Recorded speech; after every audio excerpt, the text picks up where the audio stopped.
ဒီနေ့သင်ကြားပို့ချပေးမယ်သင်ခန်းစာ73မှာအသုံးလိုတဲ့ဒီပုံလေးကိုစကွရှော့ယူလိုက်ပါဦးဇင်း Facebook ကောင်ခုဗီဒီယိုတင်တဲ့ post က comment မှာလည်းဒီပုံလေးကိုမှတ်ပေးထားပါတယ်ပုံလေးရပြီဆိုရှင်တော့ Photoshop software ကိုဖွင့်ပါမယ် File Open ခုနပုံလေးကိုတစ်ချက် click မယ်နော် click select မှတ်လဲပြီးတော့ open နှိပ်ပါမယ်ဒီပုံလေးရပြီပေါ့နော်ဒီပုံလေးဒီအနီရောင်အစားကောင်းငင်ရောင် background လေးကိုထည့်ပါမယ်ဒါကြောင့်အသုံးလိုလဲကောင်းငင်ပုံ background တစ်ခုဖန်တီးကြရအောင် file ထဲဝင်မှာ new ထဲဝင်လိုက်ပါဒီမှာ new dialog box လေးပေါ်လာပြီပေါ့နော်ဒီမှာ visualizer ဥစဉ်တော့ inch ကိုပြောင်းပါမယ် width မှာတော့ zip လို့ရိုက်လိုက်မယ် height မှာတော့ 4 လို့ရိုက်လိုက်ပါမယ် resolution မှာတော့300ထားလိုက်မယ်ပေါ့နော်ပြီးရင် okay နှိပ်လိုက်ပါဒီမှာစာရွက်အသစ်ကလေးရောက်လိုက်ပေါ့နော်အပြာအောင်ဒီမှာယူထားပါမယ်တစ်ချက်လိုက်မယ်ဒီအတန်းလေးကအပြာကိုတစ်ချက်လိုက်ပါမယ်ဒီထက်မှာဆိုတော့ကြိုက်တဲ့အရာကိုတစ်ထက်ကလေးလိုက်မယ်နော်ဒီ new ဆိုတဲ့အကွက်ကလေးထဲမှာအပြာလေးဝင်သွားပြီအဲ့တို့ဝင်သွားလို့ရှိရင် okay နှိပ်လိုက်ပါအောက်မှာကြည့်ပါအပြာလေးဖြစ်သွားပြီနော်အဲ့တို့အပြာလေးဖြစ်တဲ့အချိန်မှာ filter ထဲဝင်မယ် render ထဲကိုထပ်ဝင်ပါမယ် cloud ထဲကိုထပ်လို့ဝင်လိုက်ပါမယ်ဟောဒီမှာအပြာအောင်တင်တဲ့ကလေးပေါ်လိုက်ပေါ့နော်ဟုတ်ပြီဒါလေးဦးဇင်းတို့ထပ်ပြီးတော့ effect ထည့်ပါမယ် effect ထည့်ဖို့အတွက် filter ထဲကိုပြန်ဝင်မယ် render ထဲကိုထပ်ဝင်မယ်ဒီမှာ lighting effect ဆိုရနော် lighting effect ကိုတစ်ချက်လိုက်ပါဒီမှာ lighting effect ပုံလေးပေါ်လိုက်နော်ဒါလေးကိုကျွန်တော်ဒီမှာရွှေ့ကြည့်ပါမယ်ဒါဆိုအလင်းအောင်ဒီအပေါ်ကနေဝင်လဲပုံဖြစ်မှာပေါ့နော်ဒီမှာအလင်းအောင်နည်းနည်းလေးချက်ချင်းဒီလိုမျိုးချက်ချင်းဒါပိုလင်းသွားမှာပေါ့နော်โอเคနေလိုက်ပါကြိုက်လို့ရှိရင်တော့အော်ဒီမှာဒီလိုလင်းလင်းလေးဖြစ်သွားပြီပေါ့နော်ဒါကိုထပ်လို့ကိုပြောင်းရင်တို့လည်းပြောင်းလို့ရပါသေးတယ်အခြားပုံတွေမှာလည်းကိုလို lighting effect တွေထည့်လို့ရပါတယ်ဒီပုံလေးကိုကြိုက်ပြီဆိုရင် control A ဆိုတစ်ချက်လိုက်ပါမယ်ပြီးတော့လည်း control X ဆိုလည်းပဲကပ်ယူလိုက်ပါမယ်ကပ်ယူပြီးတော့ဒီဘက်ကိုသွားပြန်နှိပ်မယ်ဒီနောက်ခံလေးအစားထိုးခြင်းတဲ့အတွက်ဒီနောက်ခံအရင် select ပေးမှာပေါ့ select ပေးဖို့ဒီဘက်က quick selection တွေကိုရွေးပါ quick selection တွေကိုရွေးပြီးဒါလေးကို select မှတ်လိုက်ပါမယ်ဒါ select ဖြစ်သွားပြီနော်အဲ့ဒီ select ဖြစ်တဲ့အချိန်မှာဦးဇင်းတို့ edit ထဲဝင်ပါမယ် page special ထဲဝင်ပါမယ်ဒီမှာ page into ထဲကိုထပ်ပြီးဝင်လိုက်မယ်နော်အော်ဒီမှာနောက်ခံ background လေးဝင်သွားပါပြီဒီပုံလေးနှစ်ပုံ flatten image လို့မနော်ဒီပုံမှာတစ်ချက်လိုက်ပါမယ်အောက်မှာ flatten image ဆိုရှိတယ် check လိုက်မယ်နော်ဒါဆိုနှစ်ပုံတစ်ပုံပေါင်းသွားပြီပေါ့နော် control A select all control X ကပ်လုပ်လိုက်ပြီနော်ဒီပုံလေးတော့ပြန်သွားမယ်ဒီပုံကဒီတိုင်းဆိုသိမကောင်းတော့သူ့ကိုလည်းတင်တဲ့ပုံလေးဖန်တီးကြရအောင် filter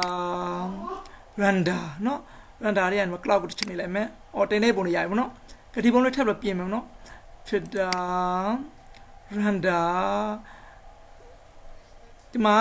lamp flat ဆိုရှင်နော်အဲ့တော့တစ်ချက်လိုက်ပါ lamp flat ပုံလေးပေါ်လာနော်ဒီထက်မှာဒီအလင်းရောင်လေးဒီမှာဘယ်ပုံကဝင်နေလဲဒီပုံကဝင်နေလို့ရှိရင်ဒီလိုမျိုးနှိပ်လိုက်ပြီးတော့ okay နှိပ်လိုက်ပါအော်ဒီပုံမှာဒီမှာအလင်းလေးတစ်ခုဝင်လိုက်နော်ထပ်တော့သူ့ကိုပြုပြင်လို့ရသေးပါလေတစ်ခါပြောင်းမယ် filter render ကို lighting effect ကိုချက်ဝင်လိုက်ပါမယ် lighting effect မှာဒီအပေါ်မှာ style မှာ default ဆိုဦးစင်တို့ blue on ကိုတစ်ချက်ကလစ်လိုက်ပါမယ်ဟိုမှာဒါဆိုရင်အတွင်းအပြောင်လေးနဲ့ဖြစ်မှာပေါ့နော်ဒါလေးဒီလိုမျိုးလေးဆွဲပြီးလုပ်လို့ရပါတယ်okay အော်ဒီလိုပုံလေးပေါ်လိုက်နော် control V ခုနကကပ်လုပ်ထားလိုက်မှာ paste လုပ်လိုက်နော်ဒီပုံရဒါဆိုအပြည့်ဖြစ်နေတယ်သူ့ကိုနည်းနည်းပြန်ချုပ်မယ်ချုပ်မို့တဲ့သူ့ကို control T ဆိုတစ်ချက်လိုက်ပါမယ်ဒါဆိုပြီးတော့ transform box လေးပေါ်လာပါပြီမ down လေးတွေမှာအကွက်ကလေးနော်ဒါလေးကိုချုပ်မယ်ညီညာလေးပြောင်း keyboard က shift key ကိုလက်နဲ့ဖိတာနော်ဖိတော့ဒီ down လေးကနေဒီလိုမျိုးဆွဲပြီးချုပ်လိုက်ရပါတယ်ကြိုက်ပြီဆိုတော့ mouse ကိုအရင်လွတ်ပြီးမှ keyboard ကိုလွတ်လိုက်ပါတပုံရပြီပေါ့နော် enter ခေါ်လိုက်ဒီမှာတပုံဒီပုံလေးကိုထပ်ပြီးတော့ make to ပွားပြီးဒီဘက်ကိုယူမယ်ပေါ့နော် make to ပွားပြီးတော့ keyboard ကနေပြီးတော့အရင်ဆုံးဒီပုံမှာမူတူလေးကိုယူထားမယ်နော်မူတူကိုယူပြီးတော့ keyboard ကနေပြီးတော့ alt ကိုလက်နဲ့ဖိမယ်ဖိလိုက်ပြီးဒီလိုမျိုးပုံမှာဒီလိုဆွဲလိုက်ပါမယ်ဒီမှာတပုံရရနော်နောက်ကဒီပုံလေးအပေါ်ထပ်ပွားမယ် keyboard က alt ကိုလက်နဲ့ဖိမယ်မောင်းနဲ့ဖိလိုက်ပြီးဒီလိုပေါ်ထပ်ဆွဲလိုက်မယ်ဒီမှာတပုံရရနော်ဒီဘက်ကိုထပ်ပွားမယ် alt ကိုလက်နဲ့ဖိမယ်မောင်းနဲ့ဖိတော့ဒီဘက်ဆွဲမယ်ပုံလေး၄ပုံရတော့ပါပြီဒီထက်မှဦးဆုံးစာလေးရိုက်ကြရအောင်ဒီဘက်က title ကိုသွားယူထားပါ check မှာ click လိုက်မယ်နော် click ပြီးတော့ဒီဘက် TV ရဟာလို့ check လိုက်မယ်နော် click ဒီဘက်မှာစာဘောက်လေးပေါ်လာပါပြီဒီမှာအရွယ်စားကိုပဲနေထားနေတယ်ပေါ့နော်30စာအုပ်စင်းကတော့40လို့ထားလိုက်ပေါ့နော်အရွယ်စားကိုဒီမှာ font style မှာလည်းကိုကြိုက်တဲ့ဟာလေးကိုယူလို့ရပါတယ်အယောင်ဘာအောင်ထားမလဲဒီမှာ color အုပ်စင်းကအဖြူအောင်ထည့်လိုက်ပါမယ် okay ကြိုက်ပြီဆိုတော့ဒီမှာစာရိုက်ပါမယ်WTYT လို့ရရမယ်ပေါ့နော်ဒါဆိုရင် what technology you tin ပေါ့နော်ဒါလေးကိုပိတ်တော့ပါမယ် close test group ကိုတစ်ချက်နေပြလိုက်ပိတ်လိုက်ပေါ့နော်ဟုတ်ဒီဘက်ကမူတူလေးကိုယူထားမယ် ဒီစာလေးကိုအလဲရွှေ့လိုက်မယ်ဒီစာလေးကိုနည်းနည်းထက်ကြီးကျင်သေးတယ် control D ဆို transform bar ကိုခေါ်မယ်ဒီစာလေးကိုအရွယ်စားညီလေးကြီးကျင်တဲ့အတွက် keyboard ကရှစ်ကိုလက်နဲ့ဖိထားမယ် mouse ကိုလည်းဒီတောင်လေးနဲ့ဆွဲလိုက်ပါမယ်ကိုလိုချင်တဲ့အနေထားရပြီဆိုရင် mouse ကိုအရင်လွတ်ပါလွတ်မှ keyboard ကိုလွတ်ပါပြီးတော့ဒီစာလေးကိုနည်းနည်းရွှေ့လို့ရပါသေးတယ်ကြိုက်ပြီဆိုလို့ရှိရင်တော့ enter ခေါ်လိုက်ပါဒီမှာစာလေးတစ်ခုရရနော်ဒီစာလေးကိုကျွန်တော် effect ထည့်မယ် effect ထည့်ဖို့အတွက်အောက်က effect ကိုသွားနှိပ်လိုက်ပါအပေါ် draw shadow တစ်ချက်နှိပ်လိုက်နော်နောက်ကိုသူ့ကိုအရေးကလေးထည့်မှာပေါ့ဒီမှာ distance ကိုနည်းနည်းလေးဆွဲပြမယ်အရေးကလေးကဒီလိုမျိုးလေးထွက်လာနော်ဒီမှာ angle ကိုကျွန်တော်တစ်ချက်လေးနည်းနည်းလေးဆွဲလိုက်မနော်အရေးကဒီလိုပုံလေးဖြစ်လာဒီမှာအရေးကများနေသေးတယ်နည်းနည်းလေးလျှော့လိုက်အောင်ဒီမှာဒီလိုပုံအရေးကလေးနော်နောက်ကအောက်တာကလေးကိုတစ်ချက်ဝင်လိုက်ပါဝင်လိုက်ပြီးတော့ဒီမှာအောက်တာကလေးမှာလည်းနည်းနည်းလေးထပ်လို့ဆွဲလို့ရတယ်နော်ဒါလည်းတောင်းတောင်းလို့သိမသိတာဘူးနော်နည်းနည်းလေးဝါးသွားလိုက်ပါနော်နောက်က gradient over လေးကိုတစ်ချက်လိုက်ပါဒါရောင်ပြီးလေးထည့်မယ်ချက်ကလိုက်မယ်ကလစ်လိုက်ပြီးတော့ဒီဘက်ကကိုထည့်ချင်တဲ့အရောင်လေးတစ်ခုထည့်လိုက်မနော်ဟောဒီလိုအရောင်လေးပေါ့ကြိုက်ပြီဆိုရင်တော့ okay ကိုနှိပ်လိုက်ပါဒါဆိုစာသားလေးတစ်ခုရလာပြီခုတစ်ခါ smart object တွေကြောင်းသင်ရှင်းပြပါမယ်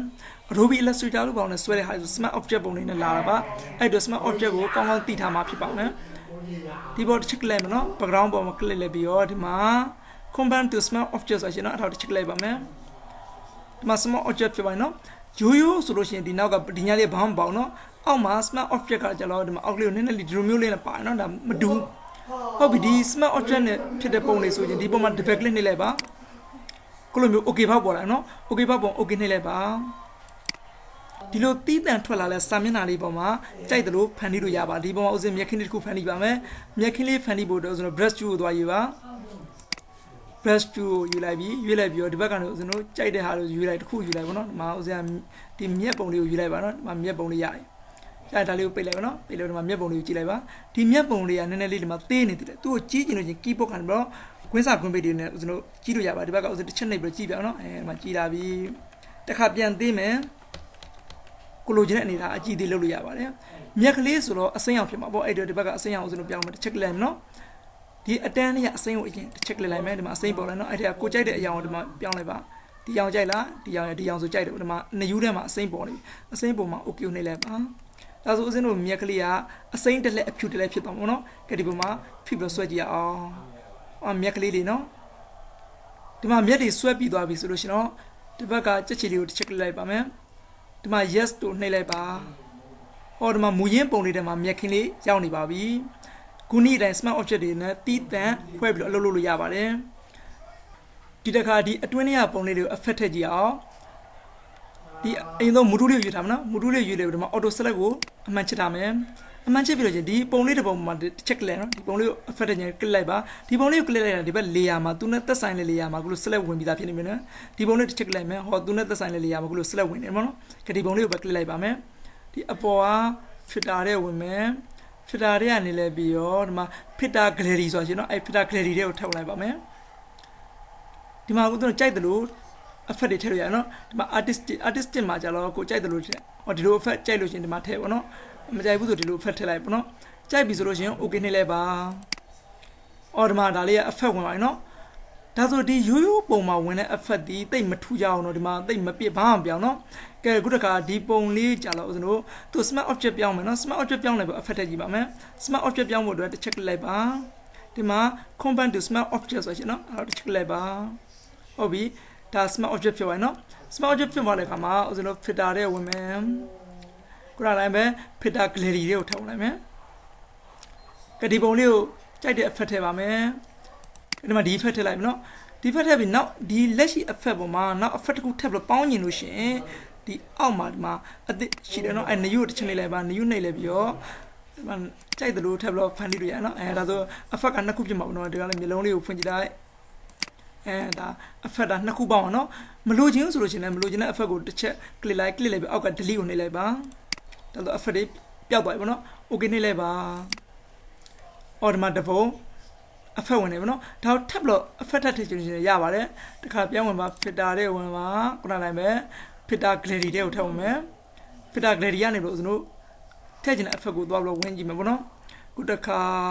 step မှာကျွန်တော်ဒီပုံလေးတစ်ချက်လိုက်မနော်အော်ဒီလိုပုံလေးကြိုက်လို့ရှိရင်ဒါ okay နှိပ်လိုက်ပေါ့အော်ဒါဆိုဒီလိုပုံ effect လေးဝင်နေပြီနော် ဒီမှာ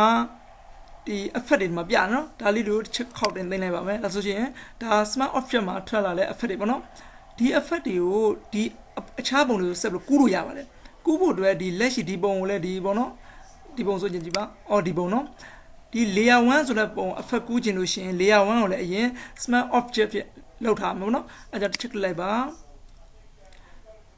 combine to smart object ဆိုရင်တော့အဲ့ဒါတစ်ချက်လိုက်ပါဒါ smart object ဖြစ်ပါနော်ဒါကို u layer ပြန်ပြောင်းယူရှင်ပြန်တစ်ချက်ကလေး click လိုက်ပြီးတော့ဒီမှာ raster type layer ဆိုရင်တော့တစ်ချက်လိုက်ပါဒါဆို u layer ဖြစ်ပါနော်ကဲပြန်ပြောင်းမယ်တစ်ချက် click မယ် click လိုက်ပြီးတော့ combine to smart object ဆိုရင်တော့အဲ့ဒါတစ်ချက်လိုက်ပါဒီအပေါ်က